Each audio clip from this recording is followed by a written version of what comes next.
Is this it now? Is this the end of the story? I'm just in this cell. And I was picked up on 29th of December. I went through this quick court case. Like I said, I'm inside of the jurisdiction of Romania, so I have to be very careful with what I say because the case is ongoing and we're in Romania and I can't leave Romania. But obviously Romanian court is in Romanian by law. So you're marched into this room, everyone speaks a language you don't understand for 15 minutes, and then you're marched off to jail. Look, what even happened? What even happened to me? And they said, oh, here's the paper that explains it. I was like, that's in Romanian. And they said, oh, don't worry, you'll get a translation to English by law. I was like, okay, that's fine. But because I was picked up on the 29th of December and there was New Year's Eve and holidays, it was 2 weeks before I even knew why I was in jail. 2 solid weeks I'm in jail. No one told me in English why I'm in jail. I had no idea what the charge. Can they do that? By law, you get it on the piece of paper in English, but it's translation, it's holiday, we need to find a translator, right. There's a delay, 0. So they said, oh yeah, human trafficking. I'm like, what do you mean human trafficking? Who? When? What is this? Took 2 weeks before I finally got a piece of paper, and then I realized what garbage it truly was. I mean, I knew it was garbage, but I was like, this is complete garbage. Yeah. So, yeah, I have endless stories from jail. It was certainly, I don't think jail teaches you much new. What it does is confirm everything you already know. It confirms everything you know about the reality of the outside world, that you need to be physically strong so that you're not attacked by others, and mentally strong so you're not attacked by yourself. You learn who's on your side and who isn't.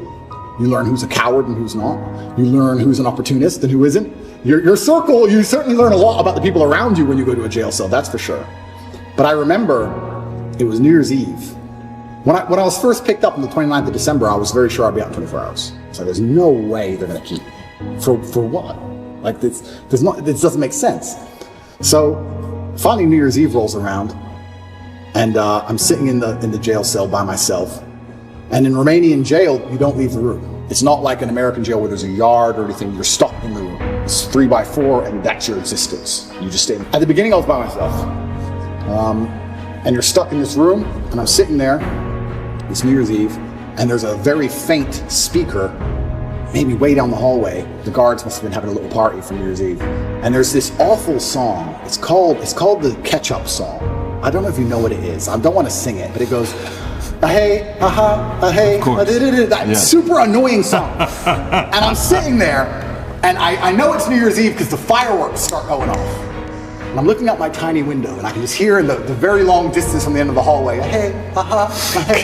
And I'm sitting there looking out the window like, this can't be it. This can't be the end of my life.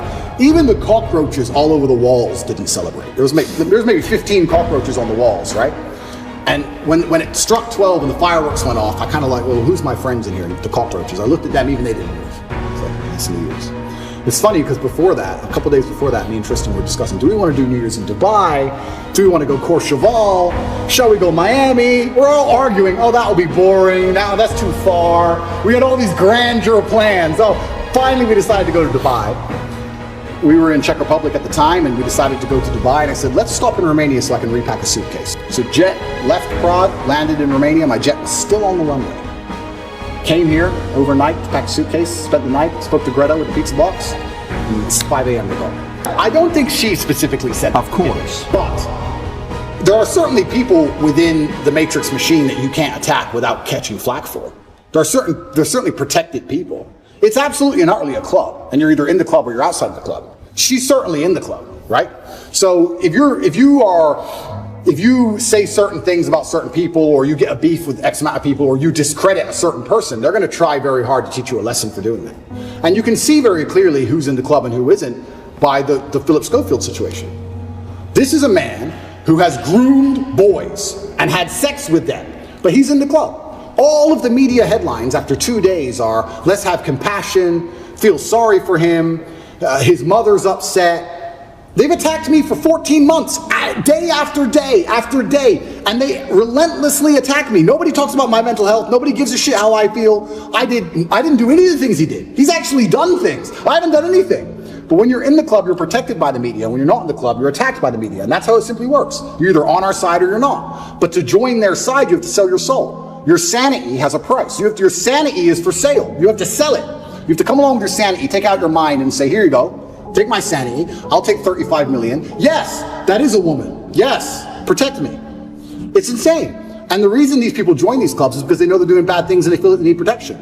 The reason I stand up and argue against all this shit is because I know I don't have skeletons in my closet. You think I'd be on the internet talking like I talk and fighting the Matrix if I had skeletons in my closet, if I was actually a bad person? I've been investigated as deeply as a person can be investigated by multiple federal agencies for 14 months. I was locked in a jail cell and 2,000 people I know was called. My barber, my old housekeeper from when I lived in England 9 years ago, my gardener I used to have in another country I lived in. Everybody was called. And people were offered bribes effectively. The media are calling girls saying, if you have a bad story to tell about Andrew, we can pay you $30,000 if you have a bad story. That's a bribe. That's a bribe. And they still couldn't find anyone. Still, I've been investigated to a deeper level than 99.9% of people you'll cross on the street. And they're saying I'm guilty and I'm a bad person? Go get 20 men off the street and put them through what I've been through. You'll find more crimes than you've ever found with me. Absolute clown world. It's insane. And if I was part of the club, none of this would be happening. The media would be on my side. They wouldn't be hitting me this hard. They wouldn't be lying about me. All I had to do was sell my soul and sell my sanity, and I refused. And they're trying to punish me for it. That's what's happening. He was a TV presenter in England. He was very famous. He ran the morning show. And he was grooming children for a very long time, and all the staff knew about it, and the people who worked on the show with them were being groomed by him, and everybody knew, and it was all a big ha-ha-ha joke. Philip is part of the club, and I'm not. And this is the thing. I'm a mentally resilient person, right? 14 months they've attacked me. I'm not going to sit and complain about that, because that's not how I operate as a man. 14 months they've complained about me. If you type Romania, human trafficking, you type in any of these things, my name comes up, my face, I'm a bad person. I've lost all my bank accounts. I've lost all my social media accounts. I've been vilified all across the matrix in every single possible way. They print my face every single day with something negative next to it daily. Nobody gives a shit about my mental health, right? Because I'm the enemy.